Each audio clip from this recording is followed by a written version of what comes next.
আর এখন ভারতে গোপীনাথের মেলা নাম শুনেছেন? গোপীনাথের মেলা, গোপীনাথের কথা শুনেছেন? এই গোপীনাথের মেলায় গোপীনাথকে গোবিন্দ ঘোষের পুত্র রূপে যিনি কাজ করেছিল, যেন কৃষ্ণ বলে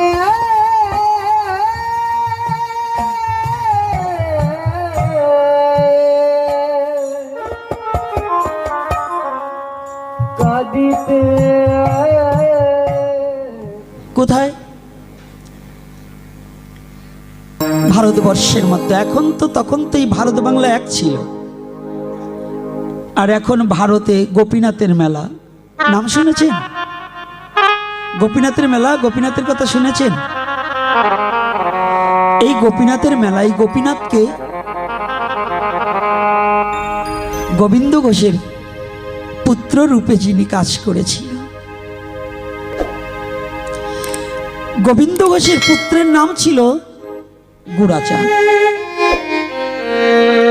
এই গোবিন্দ ঘোষ মহাপ্রভুর একজন পার্শ্বদ। গোবিন্দ ঘোষের দ্বারা লীলা করবেন বিধায় সন্ন্যাস নিতে গিয়েও মহাপ্রভু গোবিন্দ ঘোষকে একটা হরিতকি সঞ্চয়ের দায় আবার তাকে গৃহে পাঠিয়ে দিয়েছিল, শুধু তার লীলা প্রচারের জন্য। তো যখন গোবিন্দ ঘোষকে পাঠিয়ে দিলেন, অনেক অনুনয় বিনয় করলেন মহাপ্রভুকে, প্রভু ও প্রভু, তুমি আমাকে তোমার সঙ্গ ছাড়া করে দিও না। জানো প্রভু, কত না ভাগ্যের ফলে তোমার সঙ্গ পেয়েছি এ জন্মে, আর জীবনে তোমার সঙ্গ পাবো কি না পাবো জানি না, তবে তুমি তোমার সঙ্গ ছাড়া আমাকে করে দিও না।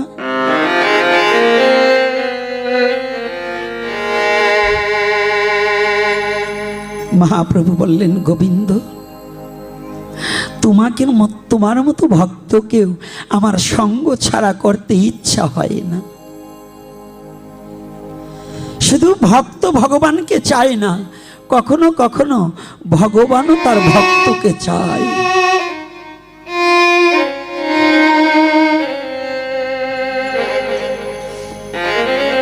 কখনো কখনো শুদ্ধ ভক্তকে ভগবান পক্ষে জড়িয়ে ধরে আনন্দ উপলব্ধি করে, আনন্দ পায়।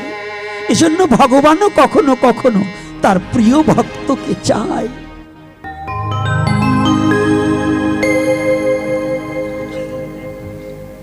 গোবিন্দ ঘোষ অনেক অনুরোধ করলেন, বললেন, না তুমি যাও, তবে তোমাকে অর্চনা বিগ্রহ, তুমি স্নান করতে যে কাঠটি আসবে ওটা দ্বারা তুমি মূর্তি বিগ্রহ তৈরি করে গোপীনাথের সেবায় তুমি নিমগ্ন হও।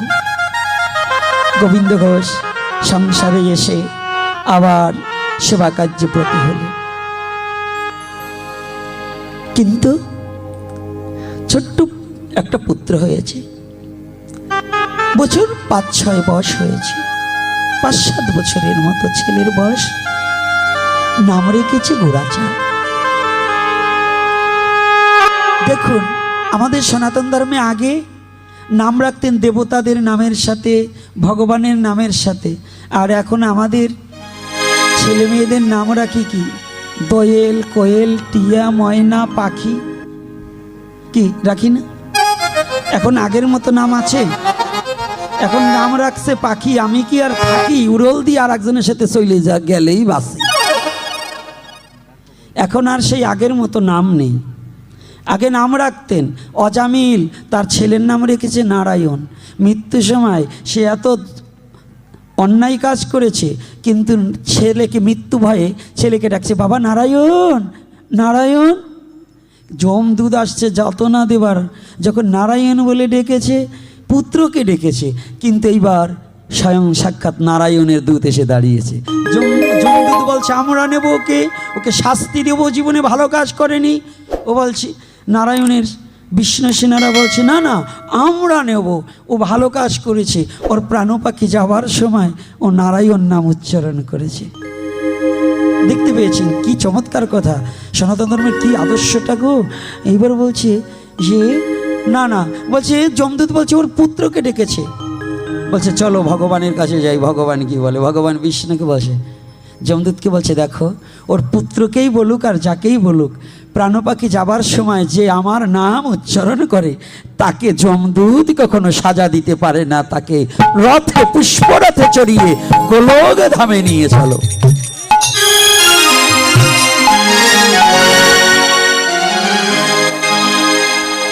কৃষ্ণ কৃষ্ণ কৃষ্ণ দর্শনগুলো কি?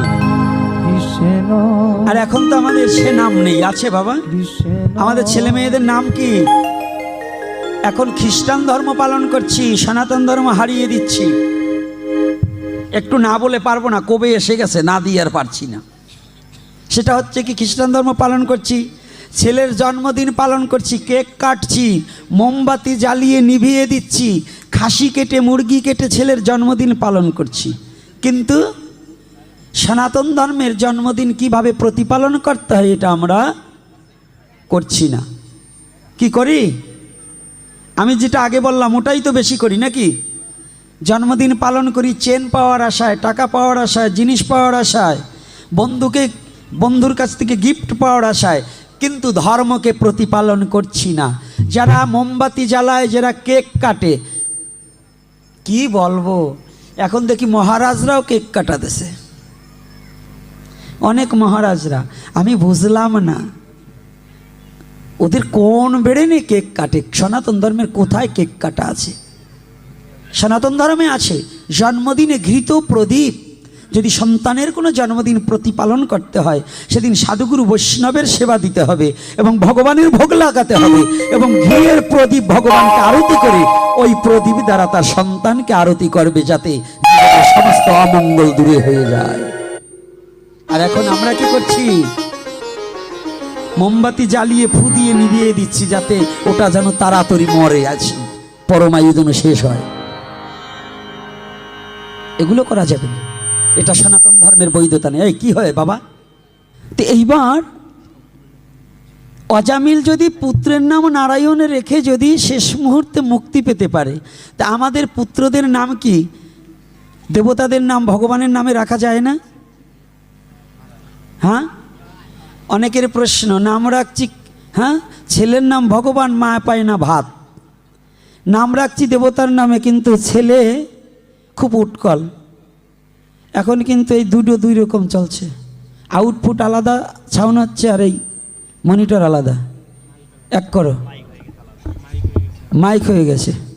হ্যাঁ হ্যাঁ, জয় শ্রী রাধে, জয় নিতাই, জয় গৌর। একটু আগে কে ছিল গো বাবা? না, আগে যে ছেলেটা ছিল সে কই? তুমি তাকে ডাকো।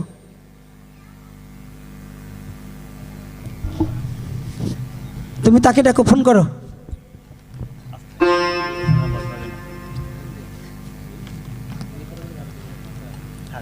জয় নিতাই। তা আমি চালিয়ে যাই, তারপরে ও ডাকুক। তাহলে কথাটা খেয়াল রাখবেন। কি কষ্ট হচ্ছে নাকি বসে থাকতে? রাধে রাধে, কষ্ট হচ্ছে না তো? এই মাঝখানের মায়েরা খুব অলস, উলুর ধ্বনিও দেয় না, একটু হাতও তোলে না। বেশি খাওয়া হয়ে গেছে বাড়িতে, ভালো মন্দ না। হরিবাসরে এসে মাঝে মাঝে উলুধ্বনি না দিলে পরবর্তী জন্মে বাচ্চা ধারণ করলে বুবা হবে, তখন বুঝবা কেমন লাগে। ওই বুড়ো কটা বলছে আমরা বাঁচিয়ে গেছি, এ জন্মে আমাকে আর বাচ্চা হবে না, আমরা উলুধ্বনি দেবো না। আরে পরজন্মে হবে গো, এ জন্মে সনাতন ধর্মে তো একবার জন্ম না, জন্মান্তরবাদ, মরিলে আবার জন্ম হবে, 4 লক্ষ বারই মানব জন্ম। ভাবছো একবারে এই জন্মে শেষ? কপাল পুড়াইও না, হরিনাম করো, তাহলে গৌর হরি দয়া করবে। হরিনাম করবে না, কপালে হয়ে যাবে। রাধে রাধে। তো এইবার কি করেছি জানো? গোবিন্দ আমার পুত্রের নাম রেখেছে গুড়াচাঁদ। আর সেবিত বিগ্রহের নাম হচ্ছে গোপীনাথ। ভগবান কৃষ্ণের এক নাম গোপীনাথ। ওই সেবিত বিগ্রহে প্রতিদিন নিত্য নৈমিত্য অন্নভোগ লাগায়। সেবিত বিগ্রহে প্রতিদিন অন্নভোগ লাগায়। আজকে অন্নভোগ লাগায়। গোবিন্দ ঘোষ প্রতিদিন ভোগ লাগিয়ে মহাপ্রসাদ বের করে এনে ভক্ত থাকলে তাদের দেন, নিজেরা প্রসাদ গ্রহণ করে জীবন রক্ষা করেন। ওই বিগ্রহে ওই ছোট্ট গুড়াচাঁদকে মাঝে মাঝে মন্দিরে নিয়ে যান বাবা। ভগবানকে যখন শৃঙ্গার করেন গোপীনাথকে দেখান, বাবা আমি আর কয়দিন, কিছুদিন পরেই তো তোমার আমার গোপীনাথের দায়িত্বটা তোমার গ্রহণ করতে হবে। আমার তো বয়স ঘনিয়ে আসলো, আমার এই গোপীনাথের দায়িত্বটা তুমি নেবে বাবা। তো কেমন করে জানো, গোপীনাথকে এমন করে সাজাতে হয়, সিঙ্গারটা দেখিয়ে দিচ্ছি।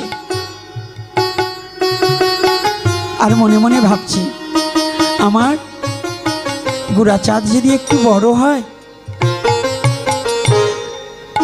আমার গোপীনাথের সেবাটা আমার গুড়াচাঁদের হাতে দিয়ে দিলে আমার গোপীনাথ পরম আনন্দে আমার গুড়াচাঁদ গোপীনাথের সেবা করবে। আমি নয়ন ভরে দেখবো আমার পুত্র আমার গোপীনাথের সেবায় ব্রতী হয়েছে। এহার চেয়ে কি পরম সৌভাগ্য আমার আছে? সেই সে পরম বন্ধু, সেই পিতা মাতা কৃষ্ণ চরণে যেই প্রেম ভক্তি দাতা।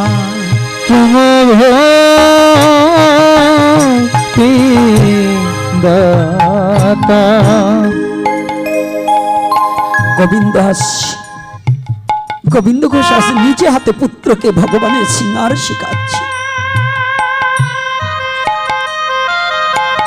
গোবিন্দ ঘোষ জানে, গোবিন্দ ঘোষ মনে ভেবেছিল আমি তো চিরদিন বেঁচে থাকবো না, আমার পুত্র গুড়াচাঁদি হয়তো এক সময় আমার গোপীনাথের ফল তুলসী, ফুল তুলসী, পুষ্প চন্দন দিয়ে আমার গোপীনাথকে পুজো করবে। বিধি হলেন বাম। গোবিন্দ ঘোষকে পরীক্ষা করবার নিমিত্তে ভগবান যে ভক্তকে কতটা ভালোবাসে, ভগবান যে ভক্তের জন্য পৃথিবীর সব কিছু করতে পারে, ভগবান তার ভক্তের জন্য গোলক ছেড়ে ভুলকে আসতে পারে, এই প্রমাণ দেওয়ার নিমিত্তেই আস এই লীলা করে।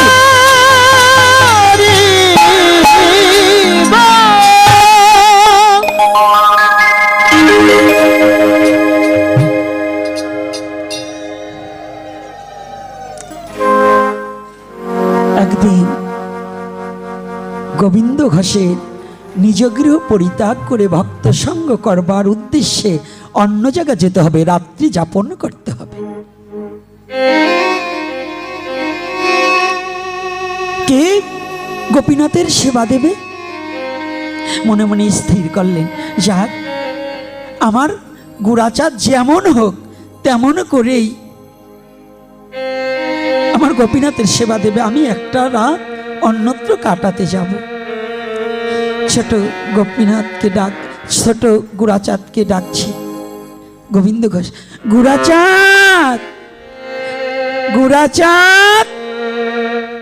হ্যাঁ বাবা, আমাকে ডেকেছ? হ্যাঁ বাবা, আজকে তোমাকে একটা কাজ দিয়ে যাব। কি?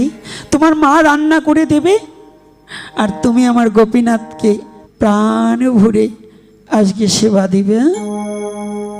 আচ্ছা বাবা। গুড়াচাঁদ গোবিন্দ ঘোষকে প্রণাম করেছে, প্রণাম করছে। বাবা, অতটুকু ছেলে, 7 বছর বয়স, বাবাকে প্রণাম করে বলছে, বাবা তুমি একটিবার আমাকে আশীর্বাদ করো, আমি যেন আমার এই দেহখানা গুড়াচাঁদ আমার গোপীনাথের সেবায় দান করতে পারি, আমি যেন আমার গোপীনাথের সেবা দিতে পারি, তুমি একটিবার আমাকে আশীর্বাদ করো।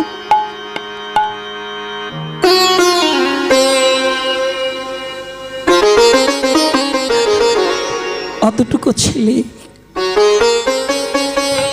বাবার কাছে আশীর্বাদ চাচ্ছে, তুমি আমাকে দায়িত্ব দিয়েছো বাবা, তুমি আমাকে আশীর্বাদ দাও, এই আশীর্বাদে যেন আমি আমার গোপীনাথের সেবা করতে পারি।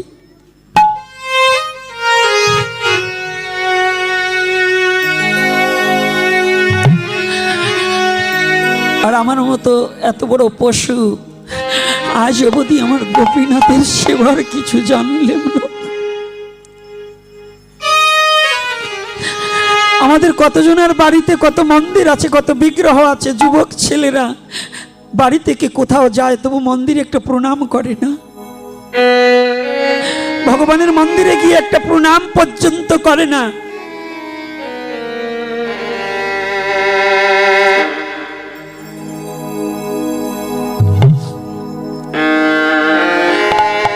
দেব মন্দিরে পর্যন্ত আজকাল আমাদের ছেলেরা প্রণাম করে না। আর গোবিন্দ ঘোষের ছেলে, অতটুকু ছেলে বলছে, বাবা তুমি আমাকে আশীর্বাদ করো।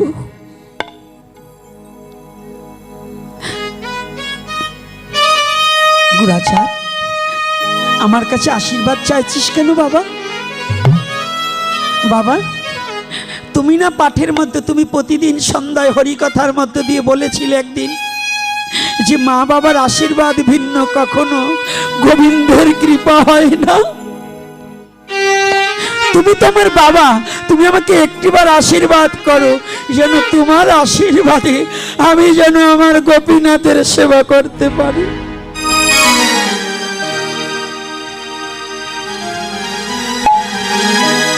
সমস্ত পূজার দ্রব্য বুঝিয়ে দিয়ে গোবিন্দ ঘোষ চলে গেলেন বাড়ি থেকে। মা আমার রান্না করে ভোগের পারস করে সমস্ত ব্যঞ্জনাদি চতুর্দিকে দিয়েছে। গুড়াচাঁদকে ডাকছি, গুড়াচাঁদ বাবা অনেক বেলা হলো তো, যা গোপীনাথের সেবা দিবি না?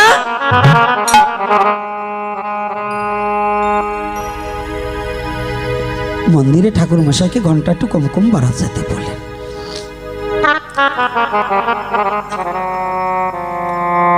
বেলা হয়ে গেল,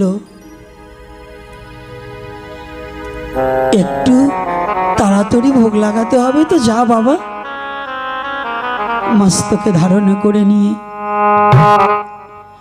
ছোট্ট বালক গুড়াচাঁদ গোপীনাথের দ্বার উন্মোচন করে ভোগের থালি নিয়ে প্রবেশ করলেন।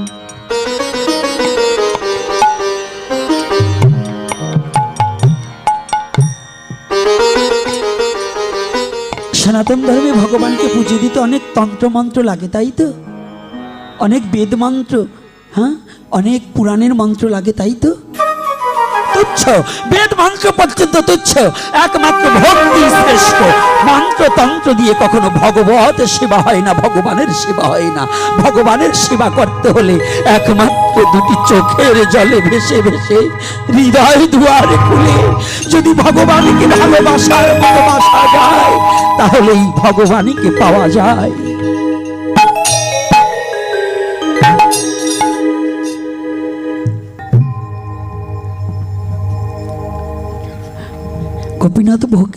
গোপীনাথের দ্বার উন্মোচন করে গুড়াচাঁদ থালি নিয়েছে, আসনে পেতে দিয়েছে। বাবাকে প্রতিদিন যেমন দেখে তেমনটি আসন করে দিয়েছে, সব ঠিক করেছে। কিন্তু বাবা কি কি বলে যে গোপীনাথকে দেয় এটা তো জানি না। অতটুকু ছেলে বাবা কি করে মুদ্রা করে এটা তো জানে না, কি করে মন্ত্র বলে এটা তো জানে না।